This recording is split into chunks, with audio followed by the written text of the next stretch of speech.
ये कहानी है पोला नामी एक लड़की की जो बहुत ही ज्यादा ज़हीन है। अपने स्कूल और कॉलेज में हमेशा उसने टॉप किया है। वो डॉक्टर बन रही थी और 4th ईयर में भी टॉप करने की वजह से उसे अपना फाइनल ईयर एक बहुत बड़ी यूनिवर्सिटी से कंप्लीट करने की ऑफर आती है, जिसका नाम था यूनिवर्सिटी ऑफ हेडलबर्ग। वो बहुत ज्यादा खुश थी। ये बात वो जाकर अपने ग्रैंडपा को बताती है। वो जो इस टाइम हॉस्पिटल में एडमिट थे, ये खबर सुनकर बहुत ज्यादा खुश होते हैं और उसे बताते हैं कि ऐसी अच्छी यूनिवर्सिटीज में जाने का मौका ऐसे ही किसी को नहीं मिल जाता, तुम इसे गवाना मत। मैं भी इसी यूनिवर्सिटी का पार्ट रहा हूँ और ये यूनिवर्सिटी अपने रिसर्च वर्क के लिए मशहूर है। घर जाकर पोला ये बात अपने मॉम डैड को बताती है। अजीब बात ये थी कि उसके डैड उसकी स्कॉलरशिप से खुश नहीं थे, साथ ही यूनिवर्सिटी ऑफ हेडलबर्ग जाने वाले उसके फैसले से भी ना खुश थे और ये चीज पोला को उदास कर देती है। उसकी उदासी उसकी मॉम से देखी नहीं जाती और फाइनली ये लोग पोला को यूनिवर्सिटी जाने की परमिशन दे देते हैं। सीन कट होकर हमें यूनिवर्सिटी ऑफ हेडलबर्ग का एक सीन दिखाया जाता है, जहाँ डायसेक्शन टेबल पे एक आदमी लेटा था। डॉक्टर्स शायद उसका ऑपरेशन कर रहे थे कि पीछे ऑपरेशन ही उससे होश आ जाता है और जब वो देखता है कि डॉक्टर्स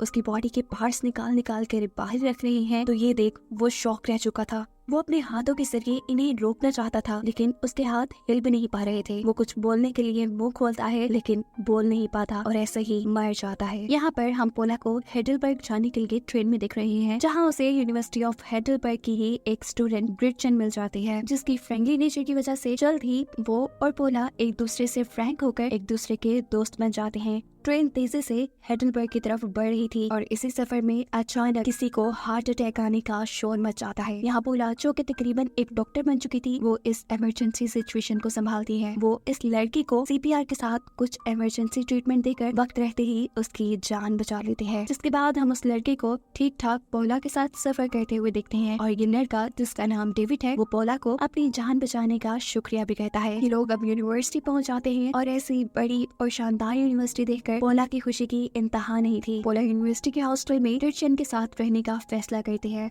जिसके बाद ये दोनों मिलकर यूनिवर्सिटी का एक टूर लेते हैं। चलते चलते पहुंच जाते हैं ये लोग एक मुर्दा घर के पास, जहां मरे लोगों को रखा जाता है। उनके आते ही यहाँ अचानक से एक डेड बॉडी बुरी तरह हिलती है, जो देख पोला शॉक हो चुकी थी। उसके साथ आई उसके दोनों साथी डर के यहाँ से भाग जाते हैं, लेकिन पोला को बिल्कुल डर नहीं लगा, क्योंकि वो ये बात जानती थी कि कोई भी बॉडी तभी हिल सकती है जब उसे इलेक्ट्रिक इम्पल्स दिए जाए। वो इस बॉडी के पास जाकर इस बॉडी के हिलने की वजह ढूंढने लगती है। उसे जैसे ही डेड बॉडी के ऊपर से कपड़ा हटाया तो कुछ मिनट तक वो हिल भी नहीं सकी, क्योंकि इस डेड बॉडी पर उसका सर नहीं था। लेकिन खैर वो अभी भी इसके हिलने की वजह जानने में लग जाती है और बॉडी को अच्छी तरह चेक करने पे उसे बॉडी के साथ कुछ वायर्स और चिप लगे नजर आते हैं, जिन वायर्स का पीछा करते हुए वो एक सीक्रेट रूम तक पहुंचती है, जहाँ पर कुछ सीनियर्स इन सब की रैगिंग के लिए बैठे थे। वो तो बस इन लोगों को डराने के लिए करंट के जरिए बॉडी में इलेक्ट्रिक इम्पल्स डाल रहे थे और यही वजह थी बॉडी के हिलने की। अब पोला क्योंकि डरी नहीं थी, इसीलिए ये सब पोला की बहादुरी से इम्प्रेस होकर उसे रात में होने वाली एक पार्टी में इन्वाइट करते हैं, जहाँ उसकी दोस्त ग्रिचन भी आती है और उसने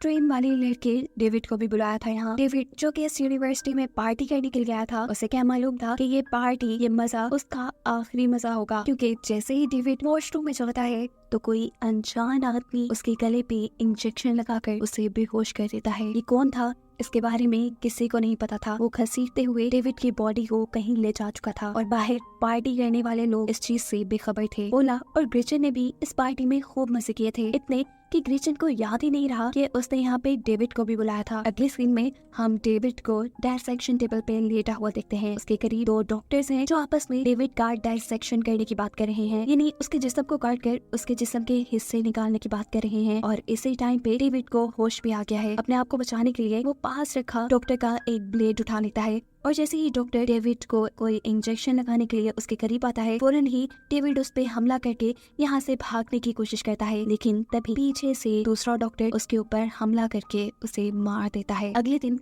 पोला की इस यूनिवर्सिटी में पहली क्लास थी, जहाँ पहला लेक्चर प्रोफेसर ग्रोमबैक उन्हें देते हैं और बताते हैं कि हमारी यूनिवर्सिटी रिसर्च के लिए पूरी दुनिया में मानी जाती है और हमारी यूनिवर्सिटी से बने हुए डॉक्टर दुनिया के बेस्ट डॉक्टर्स हैं और आने वाले कुछ सालों में आपका भी नाम उन्हीं बेस्ट डॉक्टर्स में होगा। ऐसे में हमारी जिम्मेदारी है आप लोगों को बेस्ट नॉलेज और बेस्ट एजुकेशन देना, साथ ही हम यहाँ पे आपको एक्सपीरियंस भी देंगे। डॉक्टर इन्हें एनाटॉमी के डायसेक्शन रूम में ले जाते हैं, जहाँ पर डॉक्टर्स मरे हुए लोगों की बॉडी पर एक्सपेरिमेंट करते हैं। यहाँ देखने को मिलते हैं बहुत से इंसानी स्केलेटन, जिनके बारे में प्रोफेसर ग्रोमबैक तो इन्हें बताते हैं कि ये नकली हैं, लेकिन दिखने में ये सब बिल्कुल असली जैसे लग रहे थे। यही पोला को एक स्केलेटन के नीचे अपने ग्रैंडपा का नाम लिखा नजर आता है। एक्साइटेड होकर वो ये चीज प्रोफेसर ग्रोमबैक को बताती है कि ये स्केलेटन मेरे ग्रैंडपा ने बनाया है। जवाब में प्रोफेसर ग्रोमबैक कहते हैं यकीनन वो इस यूनिवर्सिटी के फिर बहुत ही होनहार स्टूडेंट रहे होंगे और उन्होंने प्रोफेसर बनने के बाद रिसर्च वर्क पे भी काफी काम किया होगा। और ये बातें सुनकर पोला अपने ग्रैंडपा के लिए बहुत ज्यादा प्राउड फील कर रही थी। अब फाइनली टाइम आ गया था कि स्टूडेंट खुद पोस्टमार्टम करे। पोला के सामने जो डेड बॉडी थी, इसे देखकर पोला शॉक रह जाती है, क्योंकि ये कोई और नहीं बल्कि डेविड था, जिसकी सिर्फ 2 दिन पहले ही तो उसने जान बचाई थी। प्रोफेसर ग्रोमबैक पोला को इस आदमी का दिल निकालने को कहते हैं, लेकिन उल्टा पोला ग्रोमबैक से सवाल करती है कि ये आदमी कैसे मरा। इसकी बॉडी पे ऐसे कोई निशान नहीं है जिसकी वजह से कहा जाए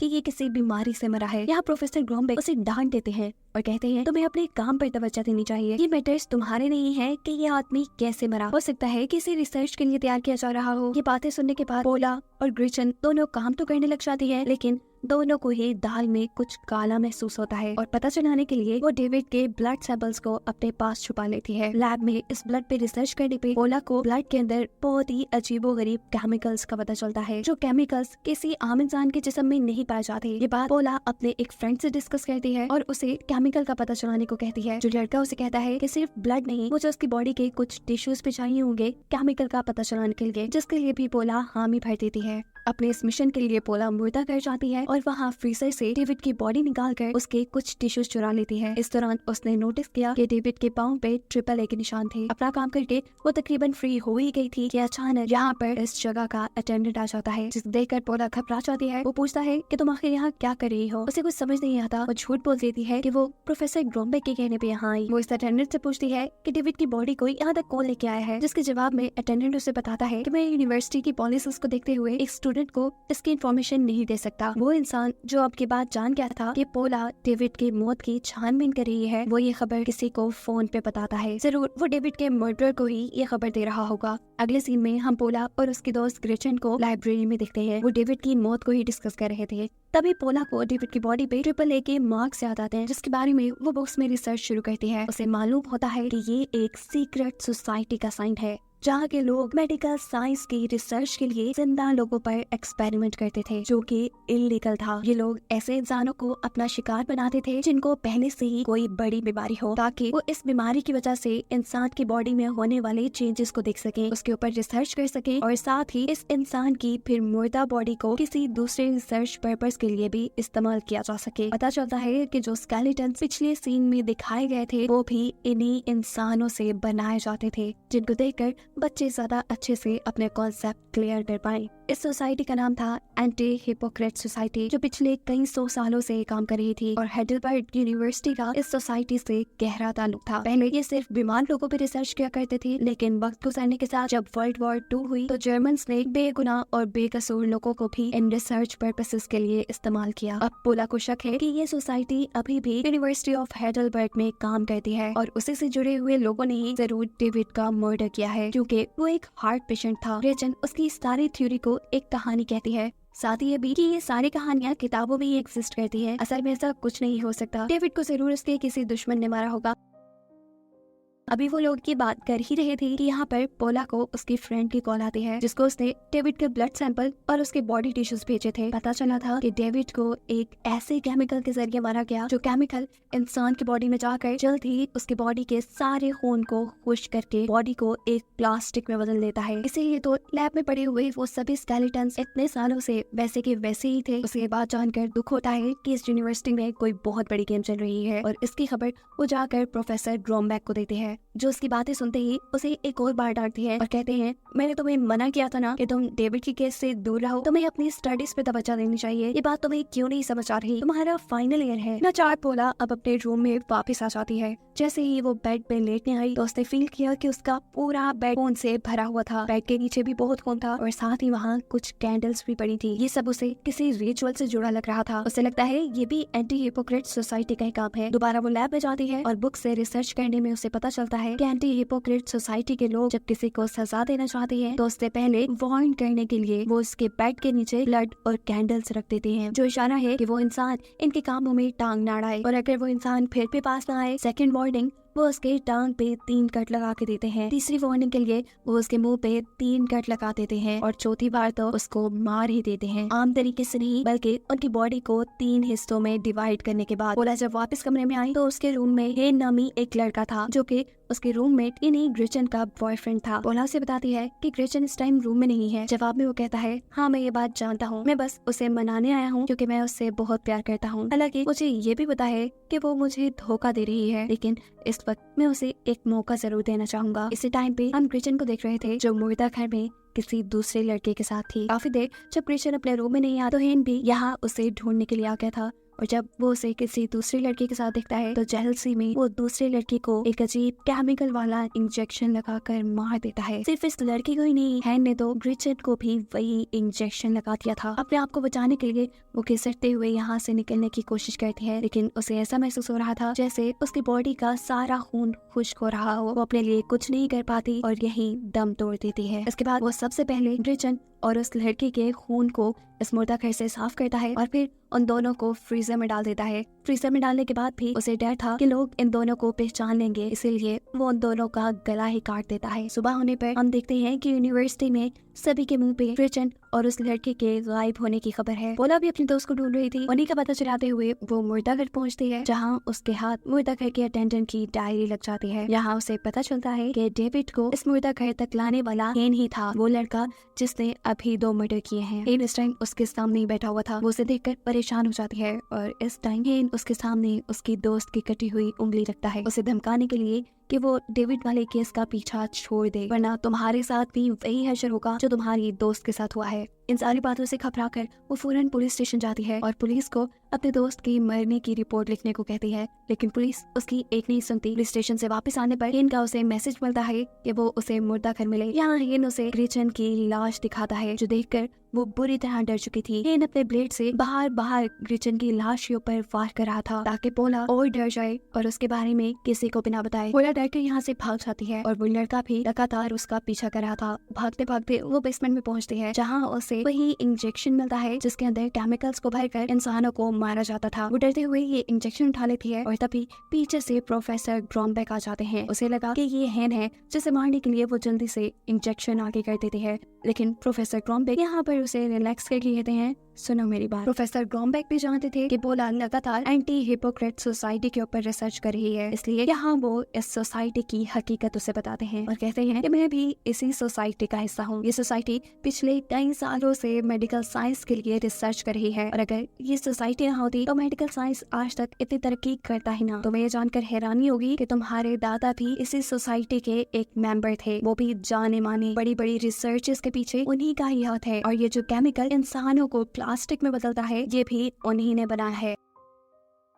ये बात जानकर पोला शॉक में रह जाती है कि वो अपने ग्रैंडपा को अपना आइडियल मानती थी और वो भी इन्हीं की तरह किलर थे। वो इस बारे में अपने ग्रैंडपा से बात करना चाहती थी, लेकिन अफसोस की बात यह है कि उसी दिन उसके ग्रैंडपा की मौत हो जाती है। और अगले सीन में हम एंटी हिपोक्रेट सोसाइटी की एक मीटिंग देखते हैं, जहाँ पे हेन के लिए ही अदालत लगाई गई थी। असल में उसने 2 ऐसे लोगों को मारा था जो कि बीमार भी नहीं थे और ना ही एंटी हिपोक्रेट सोसाइटी का शिकार थे। उसने अपनी जाती दुश्मनी और अना के लिए एंटी हिपोक्रेट सोसाइटी की दी हुई अथॉरिटीज का इस्तेमाल किया। हेन सोसाइटी के लिए भी खतरा बनता जा रहा था, जबकि हेन सोसाइटी के लोगों को कहता है, मैं जो भी कर रहा हूँ आप लोगों के लिए ही कर रहा हूँ। प्रोफेसर जवाब में कहते हैं, नहीं, वो उसे सजा के तौर पे अपनी बॉडी पे 3 कट लगाने को कहते हैं। जुनून में आकर हेन अपने मुंह के ऊपर 3 कट लगा लेता है और इन्हें वार्न करके जाता है कि अभी तो वो और भी मर्डर करेगा। ये सुनने के बाद सोसाइटी के लोग उसे पुलिस के हवाले करने का फैसला करते हैं। ये फैसला हेन को और भी जोश में आता है। वो जेल नहीं जाना चाहता था, इसीलिए वो अपने जज यानी प्रोफेसर ग्रॉम्बेक को रात में उनके घर जाके कत्ल कर देता है। पोला जो कि इस वक्त अपने घर पे थी, अपने ग्रैंडपा के फ्यूनरल की वजह से वो उनके रूम में जाकर उनकी चीजों की तलाशी लेती है, जहाँ उसे ये बात कंफर्म हो जाती है कि वो भी एंटी हिपोक्रेट सोसाइटी का हिस्सा थी और ये चीज उसे बहुत ज्यादा दुखी कर रही थी। अपना दुख बांटने के लिए वो अपने एक फ्रेंड के पास आती है जो उसे सहारा देता है। सुबह होने पर पोला देखती है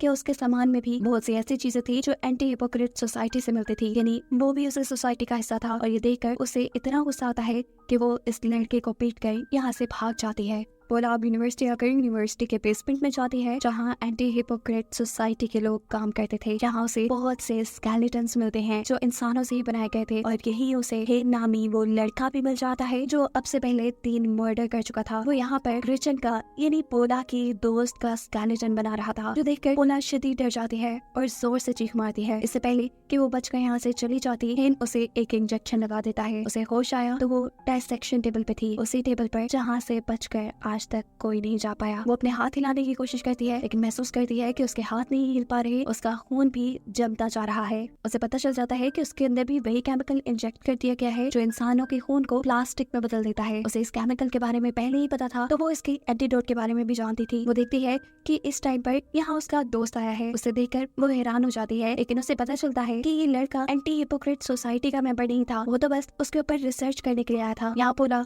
जल्दी जल्दी उसे अपनी सिचुएशन समझाती है और उसे अपनी मदद करने को कहती है। वो उसे बताती है कि मेरी जान खतरे में है, तुम जैसे भी करके यहाँ कहीं से सोडियम क्लोराइड लेकर आओ। लड़का उसकी बात मानते हुए जल्दी से सोडियम क्लोराइड का एक इंजेक्शन लाकर उसे लगा देता है। अभी उसे इंजेक्शन लगा ही था कि यहाँ पर हेन और एक और लड़का आ जाता है, यानी एंटी हिपोक्रेट सोसाइटी के मेंबर, जो पोला के दोस्त को यहाँ देखकर उसे बेहोश कर देते हैं और पोला के डायसेक्शन की बात करने लगते हैं। वो दोनों बात कर रहे थे कि पोला की बॉडी को 2 हिस्सों में डिवाइड करेंगे। इनको बिल्कुल अंदाजा नहीं था कि इनके दिए हुए केमिकल इंजेक्शंस के बावजूद भी पोला होश में थी। हेन जितने भी यहाँ पर पोला के दूसरे दोस्त को उठाकर डायसेक्शन टेबल पर रखता है, तभी मौका पाते ही पोला हेन के यहाँ दूसरे दोस्त के ऊपर हमला करके उसके ऊपर वही इंजेक्शन लगा देती है, जिससे वो बेहोश हो जाता है। उसे ऐसा करते देखकर हेन को उसके ऊपर गुस्सा आ जाता है। वो उसको मारने के लिए उसकी तरफ बढ़ता है। उसके हाथ में सर्जरी ब्लेड थी। वो जैसे ही पोला के ऊपर हमला करता है तो इस हमले से पोला बच जाती है और अपनी जान बचाने के लिए अपने पीछे मौजूद ब्रेकर बॉक्स से एक हाई वोल्टेज करंट की तार निकालकर वो हेन को करंट लगाकर मार देती है। हेन का दूसरा साथी भी पोला के दिए हुए केमिकल की वजह से मर चुका था, जबकि पोला